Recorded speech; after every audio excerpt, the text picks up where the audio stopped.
Pedagang perlengkapan pakaian muslim yang menggelar dagangannya di Kabupaten Oku mengeluhkan masih sepi dari pembeli. Pedagang musiman tersebut sengaja berdagang peralatan busana muslim memanfaatkan momen suasana bulan suci Ramadan hingga menjelang Hari Raya Idul Fitri.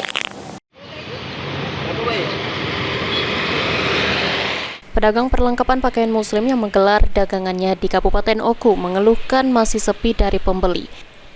Menurut Angga, salah satu pedagang mengaku biasanya pekan ketiga menjelang Hari Raya Idul Fitri, permintaan peci meningkat tajam seiring dengan tradisi masyarakat membeli perlengkapan ibadah baru untuk merayakan Hari Kemenangan. Hal ini terjadi diduga karena faktor ekonomi yang belum stabil menjadi penyebab utama lesunya daya beli masyarakat. Fenomena ini juga cukup berbeda dari tahun sebelumnya di mana para pedagang mulai merasakan peningkatan omset sejak awal Ramadan.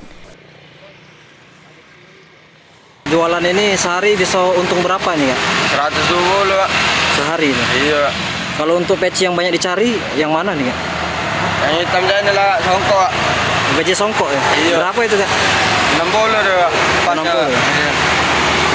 Biasa berjualan peci atau pas Ramadan ini, Pak, Kak? Pas Ramadan ini, Pak, ya. Pas Ramadan ini ya? Ini barang dari mana, Pak? Dari Palembang, gitu. Dari Palembang ya? Iya. Ini terbilang sepi atau mau mana nih?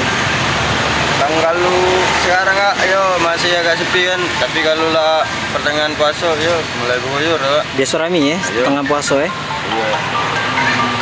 Ini ada peci untuk anak-anak juga? Ada, Kak, untuk anak-anak. Harganya? Harganya sama banyak deh, Kak, kalau yang hitam ini. Sama banyak anak-anak. Iya.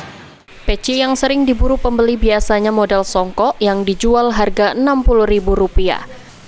Para pedagang tetap bertahan dengan harapan tradisi belanja jelang Lebaran masih akan membawa keberkahan bagi usaha mereka.